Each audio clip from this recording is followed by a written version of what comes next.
¿Qué tal, amigos del canal oficial de YouTube de Cinta de Oro y también de Solo Lucha? Hoy les tenemos una entrevista especial para dar el banderazo en este canal de YouTube que va a estar teniendo muchos detalles acerca de la superestrella que hoy es independiente. Así que comenzamos.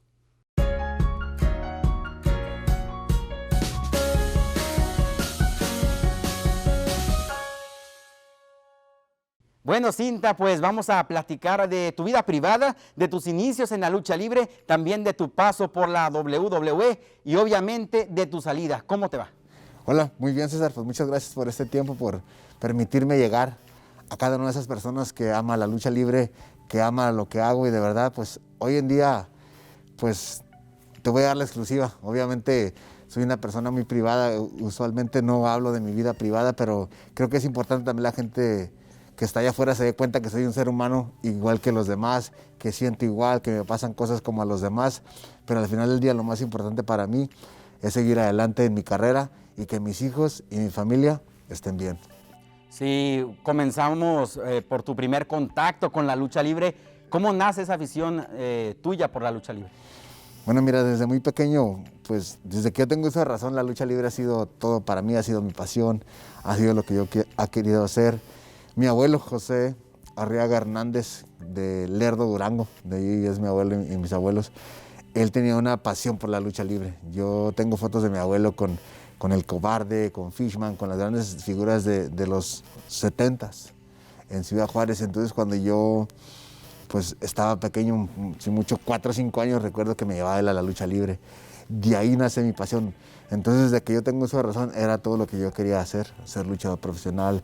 Me llamaba tanto la atención las máscaras, las capas, todo eso que es la magia de la lucha libre. Y recuerdo desde muy pequeño que, pues imagínate ahí en Juárez, en la Rey Colorado, en el callejón en la Níquel, yo me aventaba de los techos de la azotea de mi abuela a los carros, porque quería hacer las cosas que hacían mis ídolos. Entonces, desde que tengo esa razón era lo único que he querido hacer, luchar.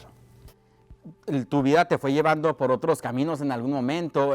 Recordamos algunas pláticas que hemos tenido que estudiaste para ser embalsamador, ¿no? Porque es algo que tu familia ha estado muy presente, ¿no? Las cuestiones de ese giro dentro del comercio en Ciudad Juárez. Sí, mi abuelo, cuando se vino de Lerdo, Durango, que se casó con mi abuela, llegaron a la ciudad de Ceballos un tiempo. Después se vino a Ciudad Juárez, empezó a trabajar en ciertas cosas. Empezó a trabajar en una funeraria, después él decidió poner su propia funeraria y se hizo ya director de funerarias. Entonces desde que yo tengo, pues antes de que yo naciera ya existía la funeraria del Carmen, era donde pues yo de ahí desde muy pequeño le ayudaba a mi abuelo. Recuerdo mucho que me levantaba mucho más temprano en el verano que le ayudaba a mi abuelo que cuando iba a la escuela. A las 7 de la mañana yo estaba afuera ya barriendo la calle la 16 de septiembre, me ponía a barrer ahí, echar agua ahí para que estuviera todo limpio, ir a traerle a mi abuelo pues su pan y su café. Entonces para mí fue pues de cierta manera algo normal, ¿no? el crecer en una funeraria, dormir ahí. A lo mejor la gente lo miraba, o lo sigue mirando pues algo diferente. Obviamente hablar de la muerte no es cómodo y lo entiendo, pero para mí era algo pues un poquito más normal porque era lo que hacía mi familia. Yo de hecho tengo mi título de técnico embalsamador y director de funerarias, entonces lo ejercí un tiempo, pero pues ya desde que me enamoré de la lucha libre, cuando ya me convertí en profesional, dejé todo eso a un lado y me he dedicado totalmente a la lucha libre por ya 20 años. Naciste en El Paso, Texas, te criaste en Ciudad Juárez. ¿En algún momento de niño viviste en El Paso o fue hasta la adolescencia? No, sí, vivíamos, en aquel entonces era mucho más fácil ir y venir, no había tanta línea, pues ibas. Recuerdo mucho que desde niño vivíamos en El Paso, vivimos en el segundo barrio, ahí nací yo. Yo nací el 5 de septiembre de 1977 a las 8:20 de la mañana, hay que estar muy correctos, en la clínica Newark, ahí en el segundo barrio. El edificio todavía existe, ahora es una guardería, pero yo me crié ahí en el segundo barrio y en el Arroyo Colorado en Juárez. Simultáneamente íbamos y veníamos, estábamos a veces en la casa de mi abuela, de la mamá de mi mamá, y en Juárez pues con mis abuelos paternos y íbamos todos los días. Recuerdo mucho que en la primaria se la mi papá del trabajo y nos íbamos a Juárez y en la noche ya regresábamos, era muy común. Ya después pues obviamente cambió todo ese estilo de vida, pero la verdad yo tuve la fortuna de vivir los dos lados y desde muy pequeño era muy inquieto, ¿no? También crecí en un ambiente que en aquel entonces el segundo barrio pues no era el barrio más seguro, ¿no? Ni tampoco en Ciudad Juárez. El Arroyo Colorado. El Arroyo Colorado, no es la Colonia del Carmen, es el Arroyo Colorado, exactamente. Oye, entonces, estuviste primaria y secundaria, ¿en dónde? Y en prepa, pues eso sí está claro por todos que estuviste en El Paso, pero primaria y secundaria, ¿dónde estudiaste? Bueno, estudié la primaria algunos años en el Colegio del Carmen, que es una iglesia que está cerca de ahí de donde viven mis abuelos, y ahí estuve varios años. Recuerdo mucho que no me gustaba ir a la escuela, de hecho yo lloraba cuando me llevaban a la escuela que me tenía que quedar en el salón.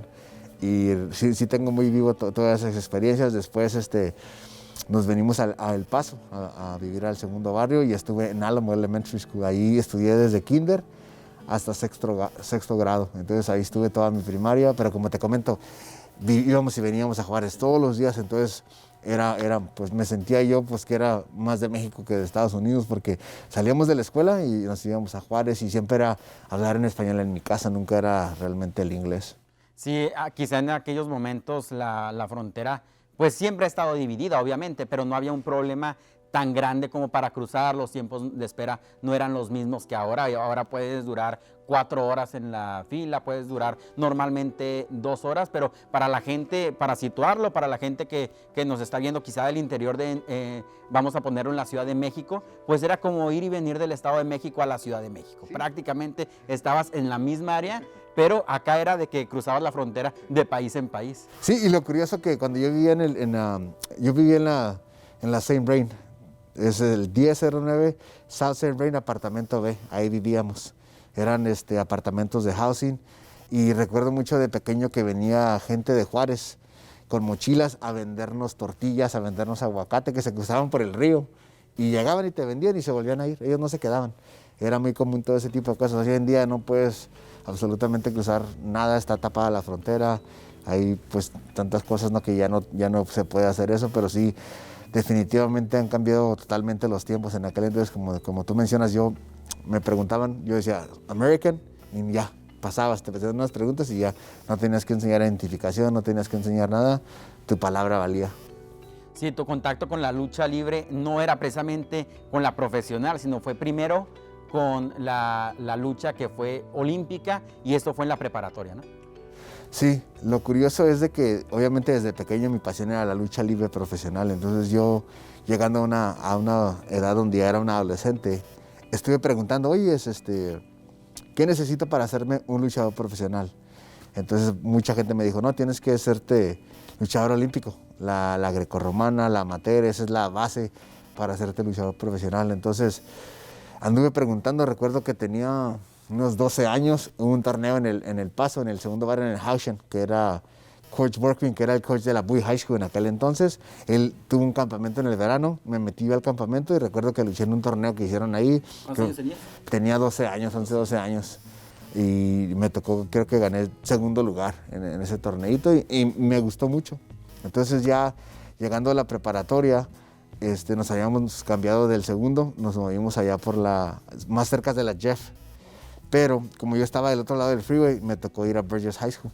Entonces, cuando yo llego a Burgess High School, recuerdo mucho que me dijeron, a ver, ¿qué clases quieres tomar? Yo dije, wrestling. Entonces, wrestling yo pensaba que era, de cierta manera, pues más a la lucha libre profesional, no tanto a la lucha amateur. Entonces me tocó un entrenador americano que él venía de Wisconsin, un entrenador muy fuerte que te exigía demasiado, la verdad. Yo era un chavito de 14 años que no sabía ni lo que me había metido, la verdad. Pero cuando ya lo intenté, me di cuenta pues que Dios me había dado el talento para hacer eso y me gustó. Me quedé, tuve experiencia, pues mi primer año difícil, ¿no? Obviamente hice varsity, mi primer año, el equipo mayor. Recuerdo que estábamos ya para ir a regionales y estábamos bajando de peso, yo estaba luchando en 112 libras. Y íbamos corriendo y yo le dije a uno de mis compañeros, a Héctor Ramírez, a Spec, le digo, sabes que ya no puedo, me sentía débil, me sentía cansado. Le digo, ya voy a tirar la toalla. Y me decía, no. Y me agarraba y me jalaba él, me jaloneaba para que yo siguiera corriendo, para que no me rindiera. Total de que pasa eso, me voy a mi casa, hubo una fiesta en mi casa, era yo creo después del Día de Acción de Gracias, y todo el mundo comiendo, y yo no podía comer porque estaba ya en mi peso, estaba ya cansado, con hambre. Al siguiente día eran los pesajes, y recuerdo mucho que dije, no, ya no puedo más. Agarré un plato de comida, me lo comí, y mi papá me estaba viendo, nomás me miraba, no me decía nada. Ya termino de comer y luego me dice mi padre, me dice, ¿ya terminaste? Le digo, sí, ya. Dice, ¿mañana vas a luchar? Le digo, sí. Me dice, ¿tienes que dar el peso? Pues sí. ¿Tú crees que con eso que hiciste vas a dar el peso? Le digo, no, pues no. Dice, entonces, yo lo único que te puedo decir es que tú diste tu palabra, te comprometiste, entonces, dice, haz lo que tengas que hacer para que mañana des el peso y luches. ¿Y qué era lo que tenías que hacer para dar el peso? Entonces lo que hice, me metí al baño de mi casa, puse el vapor. No hagan esto no es recomendable. Puse el vapor y me puse una bolsa de plástico y a saltar ahí en el baño para hacer todo eso, y al final del día, al siguiente día ahí di el peso y quedé en segundo lugar de la región. Entonces fue una enseñanza que me dio mi padre, ¿no? De ser responsable, de nunca pues darme por vencido. Después de ser segundo lugar regional, ¿qué continuó dentro de tu carrera en la preparatoria como luchador? Bueno, mira, durante esos tiempos de mi prepa disfruté mucho pues la lucha olímpica, era algo que me apasionaba. No jugué ya otros deportes, ni básquet. También soy apasionado del básquetbol, pero no jugué básquet, no jugué ni otro deporte, me dediqué totalmente a la lucha olímpica. Me di cuenta que pues Dios me había dado pues el talento para hacer eso y lo disfrutaba. Pero durante esa etapa de mi vida tuve problemas en mi casa. No yo, sino mis padres se empezaron a separar, de hecho se divorciaron. Y fue una etapa pues un poco difícil para mí. Y el segundo año, de sophomore year, yo estaba clasificado número 1 en la región. Y estaba para ganar el distrito y toda la onda. Total de que todo eso me afectó mentalmente mucho y desafortunadamente no califiqué al estado. El chavo que me ganó, ya le había ganado yo como 3, 4 veces de Austin High School. Pero mi mente no estaba en ese momento ahí. Desafortunadamente pues no logré el objetivo de ese año por cuestiones personales, sino que ese año, al final del año ya regresan del estado y un muchacho que luchaba, que se llama Brian Dubiensky, quedó segundo lugar de la Eastwood en el estado, en mi peso. Y durante el año, él y yo habíamos luchado, él me ganó una y yo le había ganado una. Entonces regresan del estado y me dice mi entrenador, ¿sabes qué? Hoy se va a hacer una lucha de los campeones del distrito de Isleta contra el distrito del Paso. Dice, pero ninguno de los que fueron al estado del Paso, del distrito del Paso, quiere participar. Me dice, ¿te gustaría luchar en contra de este muchacho, de Brian Dubiensky? Y yo le dije a mi entrenador, vamos, va.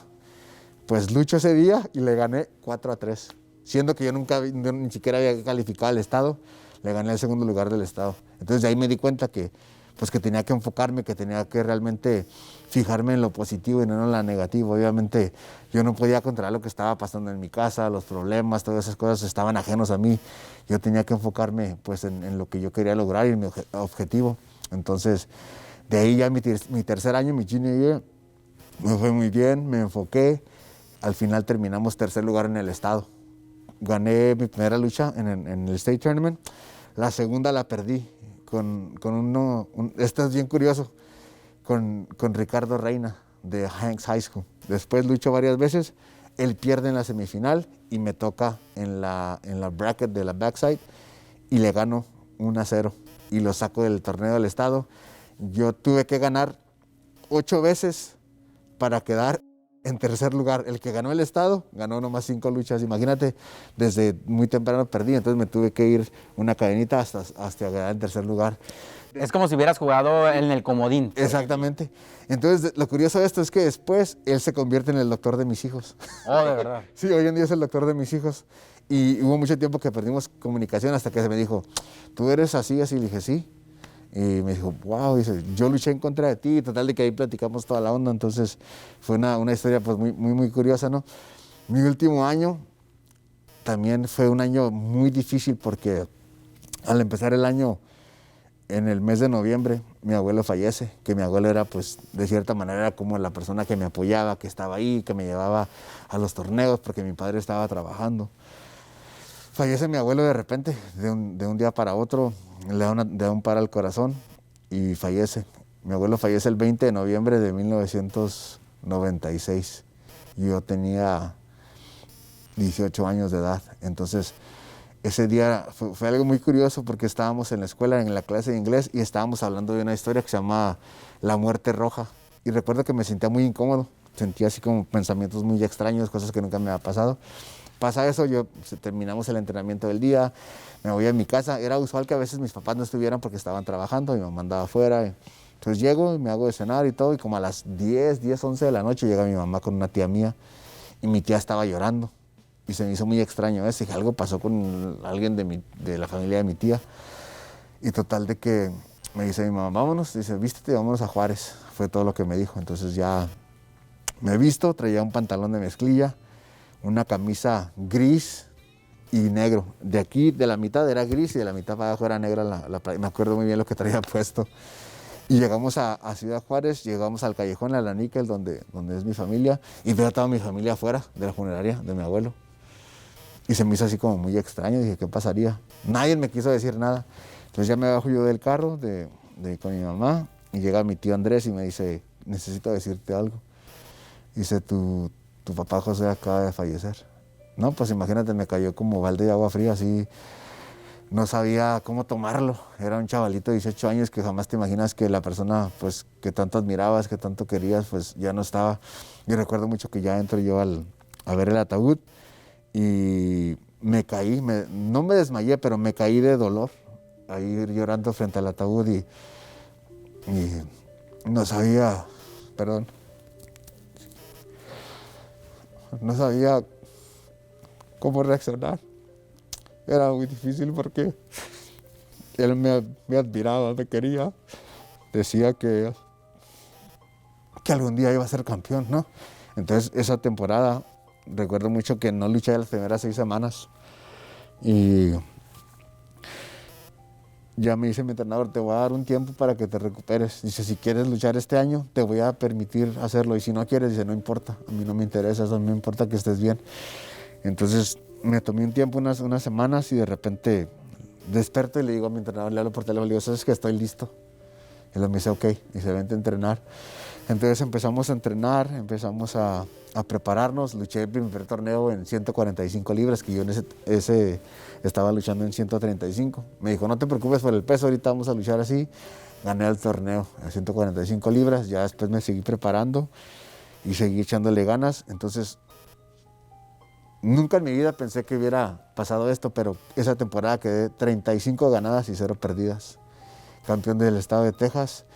Me llamaron Mr. Texas in Wrestling. Fui votado como el luchador más fregón de Texas. ¿Y te hubiera gustado que le hubiera visto? Sí, entonces yo me acuerdo muy bien cuando termina la lucha te hacen firmar un papelito, ¿no? Y recuerdo mucho que salgo de la lucha, de hecho fue en overtime, ahí hizo una lucha que fue muy dramática. Cerrada.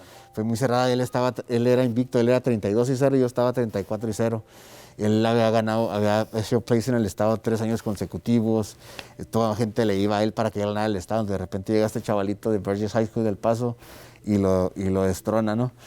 Y recuerdo mucho que firmé el papel y estaba temblando y no sabía, mis emociones como que empezaron a juntarse. Y recuerdo mucho que me fui a un rincón de la arena, en el Luz Fieldhouse en Dallas, Texas, y empecé a llorar. De repente le llamé a mi papá y le dije, ¿sabes qué? Pues sí gané, sí cumplí mi objetivo, la promesa que le había hecho a mi abuelo, lo logré.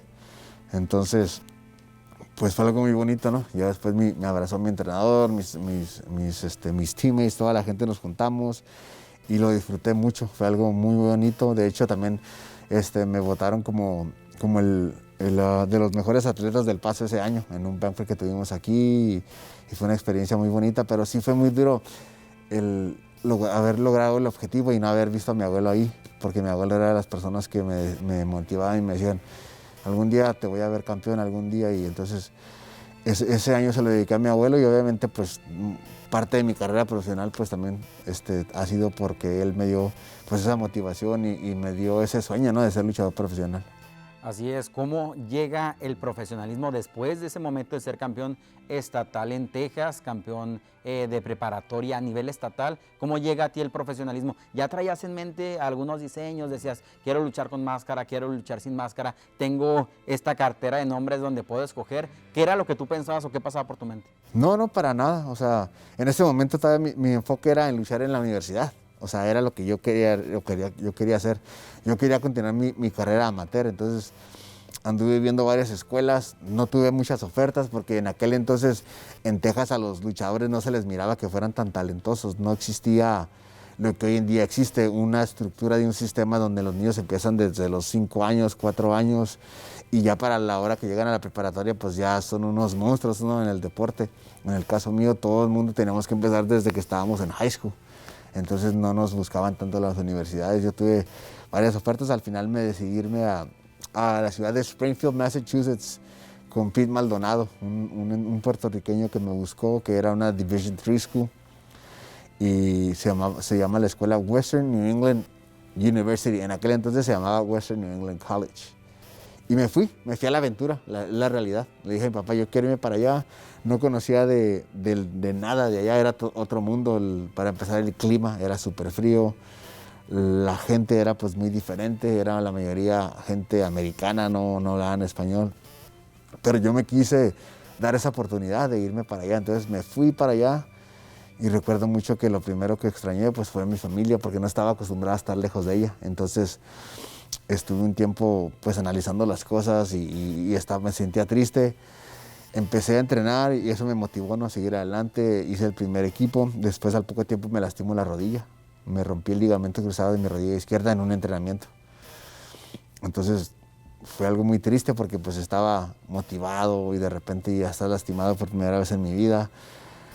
Ya finalmente pues el divorcio de mis padres había terminado, ya estaban ellos pues oficialmente separados y era muy difícil para mí pues sobrellevar las cosas.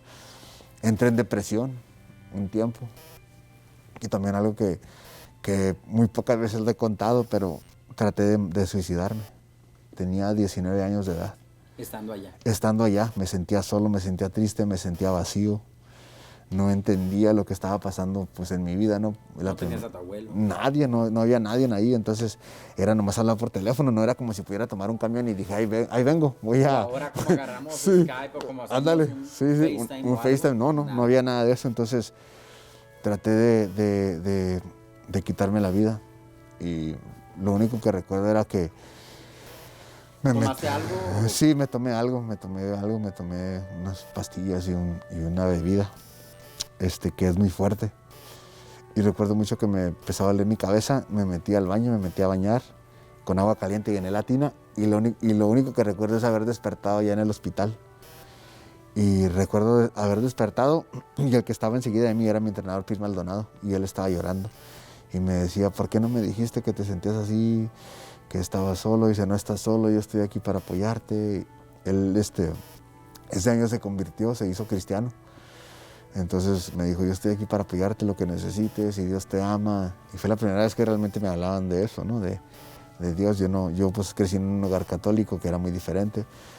Y pasan las semanas y él me invitó a su iglesia y empecé a ir con él un ratito. Dije, me puede ayudar, no pierdo nada en ir. Y empecé a ir con él y la verdad lo disfrutaba mucho. Pero al siguiente año, él lo destituyen como entrenador, regresa al que estaba antes y ya no me llevé yo bien con él, con el otro entrenador, ya tuvimos algunos roces, entonces yo decidí al segundo año ya regresarme nuevamente a El Paso, a Juárez, y empecé a trabajar en la funeraria con mi papá. Y a la misma vez, simultáneamente, empecé a entrenar lucha libre a los 20 años de edad. Bueno, pues con esto nos quedamos en la primera parte de una serie de entrevistas que vamos a estar teniendo, así que qué bueno que te abriste con nosotros, qué bueno que conocimos un poco más de tu vida personal, de tu vida privada, y también pues la invitación para que la gente esté pendiente del canal de YouTube de Cinta de Oro, esté pendiente del canal de YouTube de Solo Lucha, para que no se pierda pues tu inicio en el profesionalismo y también tu llegada a la WWE, ¿no? Así es, sí, así es que continúen, esto continúa, estamos pues entrando un poquito en mi intimidad y pues discúlpenme si lloro, si me río, pero pues soy un ser humano igual que todos. Perfecto. Bueno, pues gracias y nos vemos la próxima semana.